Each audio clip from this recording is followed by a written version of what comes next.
This is a ruble. Specifically, it's a 1 ruble coin minted in 2024, featuring the double-headed eagle that has represented Russian sovereignty for 5 centuries.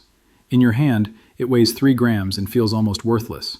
Pocket change you might leave in a tip jar without thinking. At today's exchange rate, this coin buys you approximately 1 American cent, less than a penny, essentially nothing. But here's what's strange. On February 28, 2022, 4 days after Russia invaded Ukraine, this same ruble traded at 154 to the dollar, the weakest level in its history. Western analysts predicted collapse. The Washington Post ran a headline calling the ruble Ruble. Treasury Secretary Janet Yellen said the Russian economy would be devastated within months. Today, January 24, 2026, the ruble trades at 87 to the dollar, stronger than it was before the invasion began, not stable, stronger. And the mechanisms Russia used to achieve this recovery are now being deployed not merely to defend the ruble, but to attack the dollar itself. On January 14, 2026, the Central Bank of Russia published its annual monetary policy report. Buried on page 147 is a single paragraph that Western financial media has not covered. The share of foreign trade settlements conducted in currencies of unfriendly states declined to 18.3% in 2025. Down from 86.4% in 2021. The bank projects this share will fall below 10% by 2028. This is not currency defense. This is currency warfare, a systematic campaign to eliminate dollar dependency in Russian trade, and by extension, to demonstrate that dollar hegemony can be broken. Here's what they're not telling you. The dollar's dominance in global trade is not a law of nature. It's an infrastructure, a network of correspondent banking relationships, swift messaging protocols, and settlement systems that make dollar transactions faster, cheaper, and more reliable than alternatives. This infrastructure was built over 80 years, reinforced by American military power, and maintained by the assumption that access to dollar settlement is essential for participation in the global economy. Russia's 2022 experience tested that assumption to destruction. When Western sanctions froze $300 billion in Russian central bank reserves, disconnected major Russian banks from SWIFT, and prohibited dollar transactions with Russian counterparties, the expected outcome was economic isolation. Without dollar access, Russia could not pay for imports, could not receive payment for exports, and could not manage the foreign exchange flows that modern economies require. The actual outcome was adaptation. Within 6 months, Russia had established ruble-yuan settlement channels with China, ruble-rupee settlement channels with India, and ruble-dirham settlement channels with the UAE. By December 2022, more than 50% of Russian trade was settling in non-dollar currencies. By December 2025, that figure exceeded 80%. The adaptation wasn't seamless.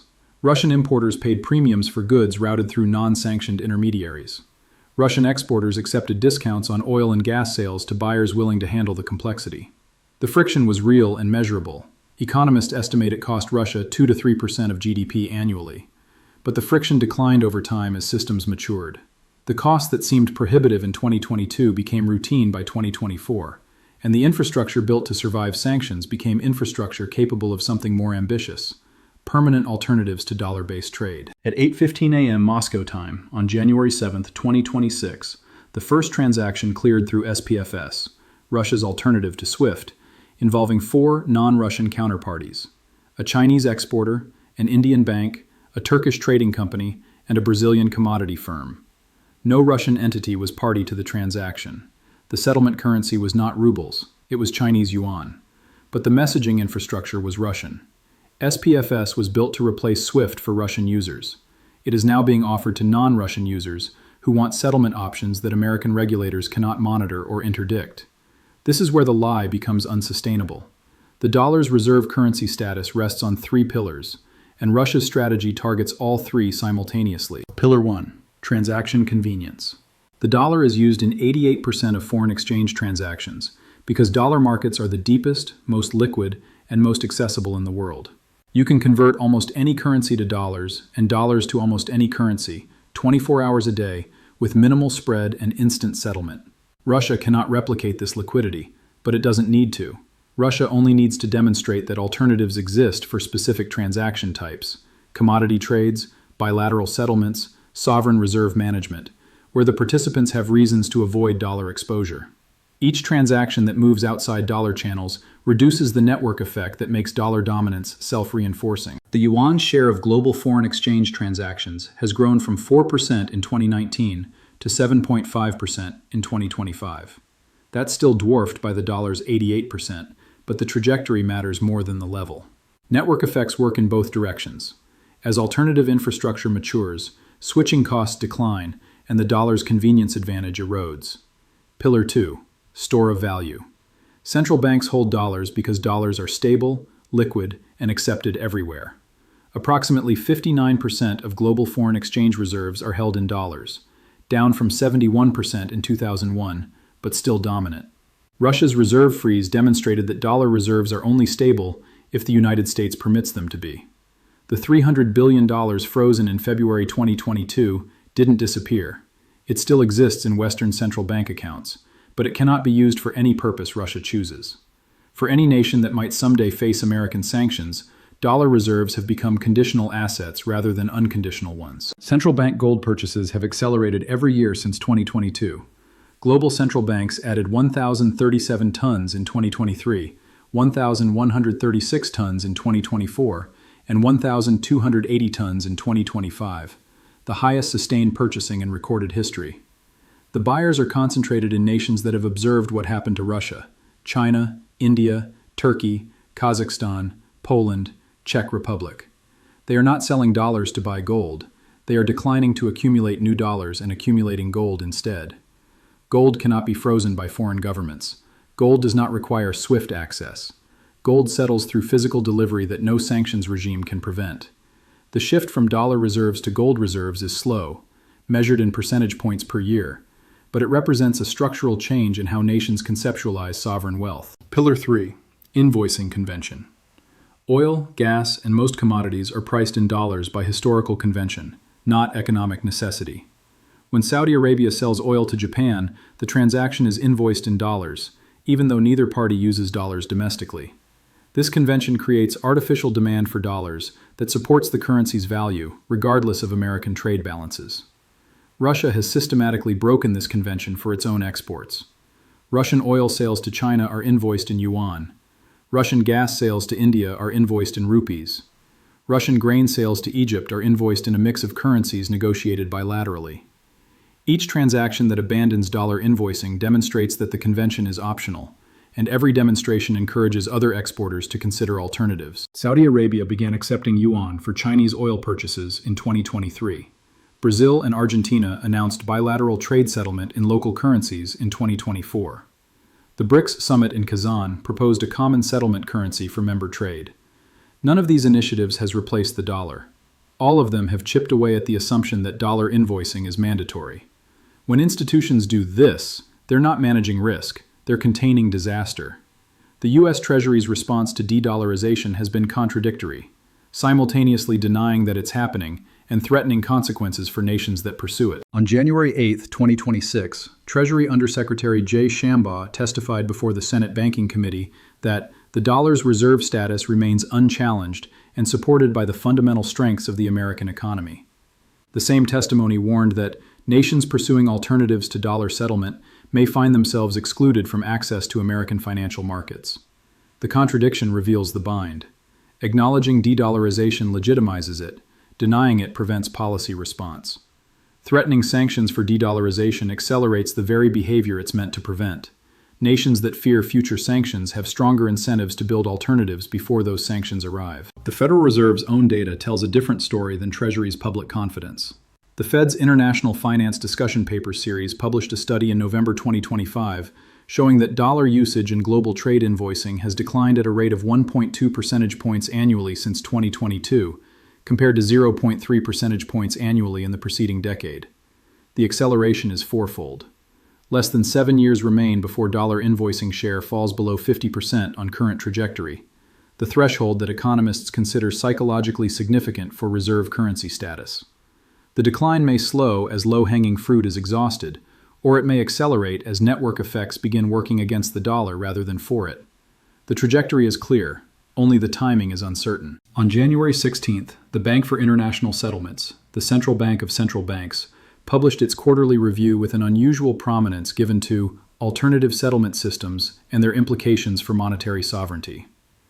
BIS publications are carefully neutral by institutional mandate. The fact that they're publishing on this topic at all signals that central bankers worldwide are taking de-dollarization seriously, even if politicians won't discuss it publicly. While one side denies, the other side builds. Russia's currency strategy is not defensive. It's not merely about surviving sanctions or maintaining trade flows. It's about demonstrating a proof of concept that other nations can replicate. The proof works like this. Russia was the most sanctioned nation in modern history. Every tool of American financial warfare was deployed against it. The ruble was supposed to collapse. The economy was supposed to implode. Neither happened. The ruble is stronger than pre-war levels. The economy grew 3.6% in 2024 and 2.9% in 2025, outperforming Germany, France, and the United Kingdom. If Russia can survive maximum financial pressure, then the threat of American financial pressure against other nations loses credibility. Iran has observed this. Venezuela has observed this. China has observed this very carefully. The lesson is not that sanctions don't hurt, they do. The lesson is that sanctions are not fatal if you prepare alternatives in advance. China's preparation is the most significant. The Cross-Border Interbank Payment System, CIPS, processed $14.5 trillion in transactions in 2025, up from $5.4 trillion in 2021. CIPS is not SWIFT. It's smaller, slower, and less connected. But it's growing at 40% annually while SWIFT grows at 8%. The gap is closing not through SWIFT decline but through CIPS ascent. The digital yuan, China's central bank digital currency, has been tested in cross-border settlement with Hong Kong, Thailand, the UAE, and Saudi Arabia.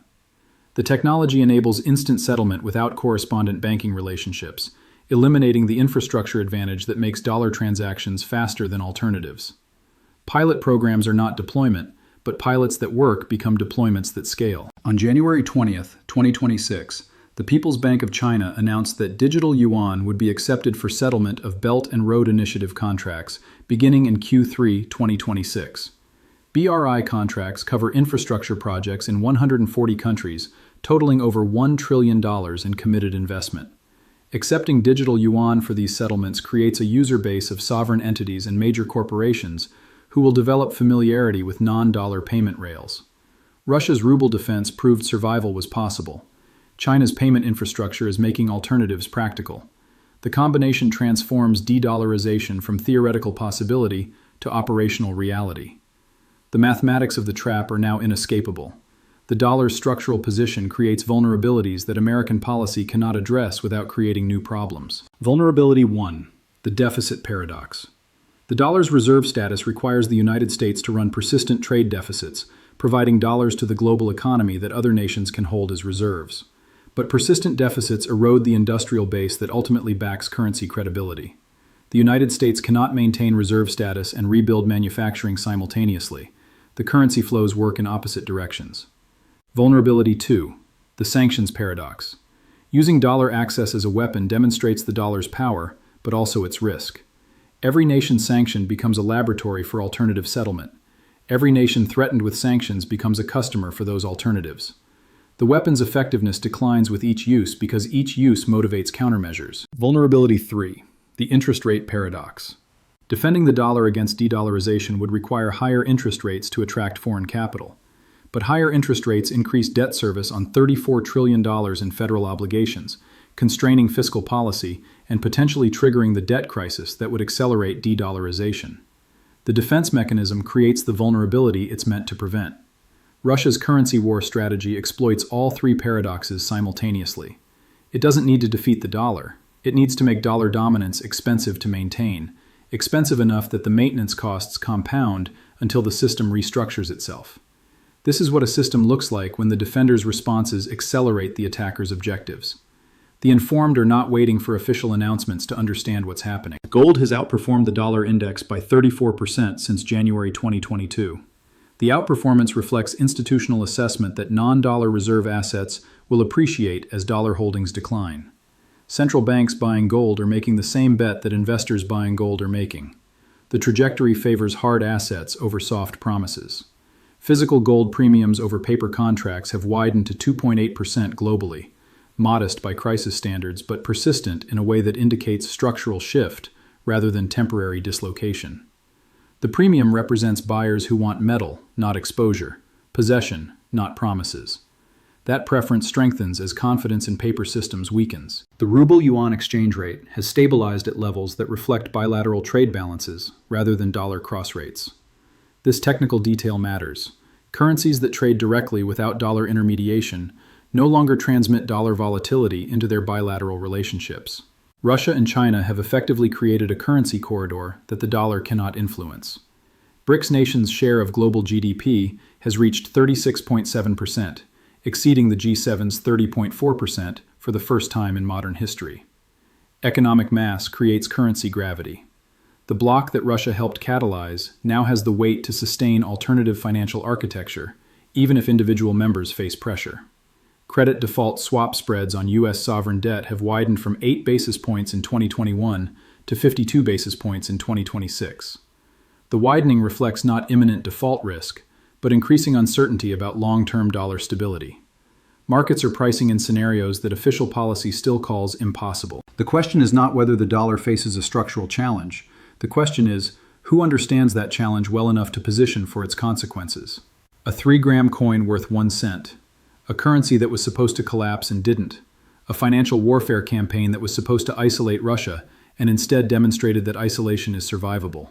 And a global monetary system that assumed its own permanence, watching that assumption erode in real time. This is not a currency defense. This is a currency offense, a systematic demonstration that dollar hegemony is a choice that other nations can unmake. Physics doesn't negotiate. Network effects don't respect geopolitical preferences. And reality eventually asserts itself over every system that assumed it would last forever because it always had. The divergence between dollar confidence and dollar usage has become measurable. What happens next is not prediction. It's 1.2 percentage points per year, compounding until the mathematics become undeniable.